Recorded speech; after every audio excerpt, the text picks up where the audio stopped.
법은 양심을 담을 수 있는가? 네을류도프가 걸어간 길, 우리가 걸어가야 할 길. 인간은 자신이 저지른 잘못을 깨달을 때 비로소 진정한 구원의 길에 들어선다라고 톨스토이는 부활에서 말한다. 이 말을 처음 읽었을 때 나는 무심코 넘겼지만 행정사로서 수많은 사람들을 만난 지금은 이 문장 하나하나가 가슴 깊이 박힌다. 부활의 주인공 네을류도프는 자신이 타락시킨 카투샤 마슬로바가 법정에 선 모습을 보며 충격을 받는다. 그리고 자신의 과거를 성찰하며 진정한 부활의 길을 걷기 시작한다. 나는 이 소설을 읽으며 전문가로서의 내 모습을 돌아보지 않을 수 없었다. 네을류도프의 각성, 그리고 카투샤의 절망. 네을류도프는 귀족의 특권을 당연하게 여겼다.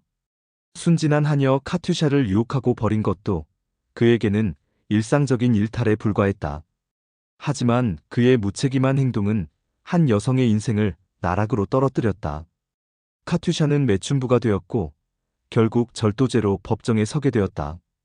톨스토이는 카투샤라는 인물을 통해 사회적 약자가 겪는 구조적 모순을 적나라하게 드러낸다. 그녀는 피해자였지만 사회는 그녀를 가해자로 만들었다.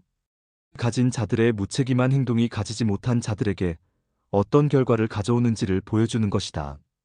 행정사로 일하며 만나는 의뢰인들 대부분이 카투샤와 같은 처지다. 중소기업의 근로자들, 영세 자영업자들, 하청업체 사장들. 이들은 모두 경제적 약자이면서 동시에 법적 약자다.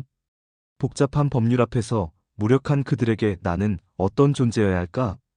전문가로서의 첫 깨달음. 신규 행정사 시절 나는 네을류도프처럼 안일했다. 의뢰인의 절박함보다는 수임료에 먼저 눈이 갔고 이 사건은 어려우니 다른 곳에 가보세요라며 쉽게 거절하기도 했다. 전문가라는 이름 뒤에 숨어 책임을 회피했던 것이다. 그런 내가 변하기 시작한 것은 한 사건을 계기로였다. 중국 교포 아줌마가 찾아왔다. 50대 중반의 그분은 서툰 한국어로 자신의 상황을 설명했다. 식당에서 서빙 중 미끄러져 팔이 부러졌다고 했다. 명백한 업무상 재해였지만 식당 사장이 돈 몇 푼 쥐어주면서 산재 신청을 하지 말라고 압박했다는 것이다. 선생님, 어떻게 해야 하나요? 사장님은 신고하면 자르겠다고. 저도 일자리 잃을까봐. 그녀의 위축된 모습에 나도 모르게 흠칫했다. 법적 권리조차 제대로 주장하지 못하는 그녀에게 나는 마지막 상담 창구였던 것이다. 카투샤의 눈물, 의뢰인의 눈물. 그 중국 교포 아줌마와 면담을 하며 나는 카투샤의 모습을 떠올렸다. 언어의 장벽 때문에 자신의 권리도 제대로 주장하지 못하고 고용주의 협박에 흔들리는 모습이 사회적 약자였던 카투샤와 겹쳐 보였다. 식당 사장은 너 때문에 다른 직원들 다 잘린다며 죄책감을 심어주고 있었다. 아줌마, 산재 신청은 당신의 당연한 권리예요. 제가 도와드리겠습니다. 그때 그분의 눈에서 흘러내린 안도의 눈물을 나는 아직도 잊을 수 없다. 카투샤가 네을류도프를 처음 만났을 때의 그 순수한 눈물 말이다. 이 사건은 법리적으로 어려운 사건은 아니었으나 산재 승인을 받고 치료 후 다시 근무할 수 있도록 조율하는 것이 관건이었다. 하지만 언어 소통의 어려움과 고용주의 압박이 문제였다. 나는 그분과 함께 근로복지공단에 가서 직접 산재 신청을 도왔다. 선생님 덕분에 치료비 걱정 없이 병원 다닐 수 있어요. 정말 고맙습니다. 승인 결정서를 받은 그분의 환한 미소를 보았고 그 후 고용주는 마음을 바꿔 다시 근무할 수 있도록 배려했다. 나는 비로소 깨달았다. 이것이 전문가의 진정한 보람이구나. 사랑과 정의의 변증법. 부활의 백미는 네을류도프와 카투샤의 관계 변화에 있다. 처음에는 죄책감에서 시작된 네을류도프의 행동이었지만 점차 진정한 사랑과 정의감으로 승화된다. 카투샤 역시 처음에는 그를 거부했지만 그의 진심을 깨닫고 서로를 이해하게 된다. 공정거래위원회에 신고 사건을 담당할 때도 비슷한 경험을 했다. 대형 유통업체의 불공정 계약으로 고통받는 입점업체의 사연을 들으면서 나는 분노를 느꼈다. 처음에는 단순히 업무상 의무감에서 시작했지만 점차 그들의 억울함에 공감하게 되었다. 대형 유통업체는 입점업체에게 각종 부담금을 전가하고 일방적인 계약 조건을 강요했다. 마치 네을류도프가 자신의 지위를 이용해 카투샤를 농락했던 것처럼 말이다. 이런 일이 더 이상 일어나지 않아야 합니다. 그것이 내가 행정사로서 가져야 할 사명감이었다.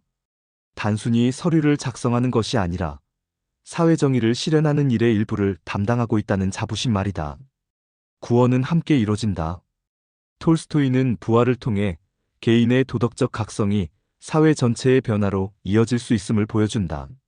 네을류도프 한 사람의 회개가 카투샤뿐만 아니라 주변의 많은 사람들에게 영향을 미친다. 행정사로서의 경험이 쌓이면서 나는 후배들에게 이렇게 말한다. 우리가 다루는 것은 서류가 아니라 사람들의 인생이야. 한 장의 신청서 뒤에는 누군가의 절박한 사연이 있고 우리의 작은 노력이 그 사람의 인생을 바꿀 수 있어. 얼마 전 그 중국 교포 아줌마에게서 안부 전화가 왔다. 산재 승인을 받은 후 치료를 잘 받고 팔도 많이 나아졌다고 했다. 그리고 말미에 이런 말씀을 하셨다. 선생님, 저처럼 어려운 동포들한테 꼭 말해주고 싶어요. 힘든 일 있으면 포기하지 말고 도움 요청하라고요. 그 순간 나는 부활의 마지막 장면을 떠올렸다. 네을류도프가 복음서를 읽으며 새로운 삶의 의미를 깨닫는 그 장면을. 끝없는 부활의 여정. 네을류도프의 부활은 완성된 것이 아니라 시작이었다. 그는 앞으로도 계속해서 자신을 성찰하고 타인을 위해 살아가야 한다는 것을 안다. 나 역시 마찬가지다. 행정사로서의 전문성을 키워가는 것도 중요하지만 더 중요한 것은 사람에 대한 따뜻한 마음을 잃지 않는 것이다. 매뉴얼대로만 일을 처리하는 것이 아니라 큰 그림을 보며 의뢰인의 진정한 필요가 무엇인지 파악하는 것이다. 산업재해 사건에서는 근로자의 치료와 생활 안정이, 공정거래 사건에서는 영세업체의 경영 정상화가, 행정심판 사건에서는 시민의 권익 보호가 진정한 목표여야 한다. 병우가, 너는 오늘도 누군가의 네을류도프가 될 준비가 되어 있니?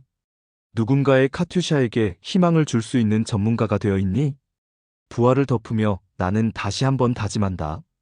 내가 만나는 모든 의뢰인들이 진정한 부활을 경험할 수 있도록 오늘도 최선을 다해 일하자고. 그들이 단순히 법적 문제를 해결하는 것을 넘어서 자신의 권리와 존엄을 되찾을 수 있도록 말이다. 사람들은 모두 강물과 같다. 물은 어디에서나 같지만 강물은 어느 곳에서는 좁고 빠르며 어느 곳에서는 넓고 잔잔하다. 사람도 그렇다. 마이너스 레프 톨스토이 부활.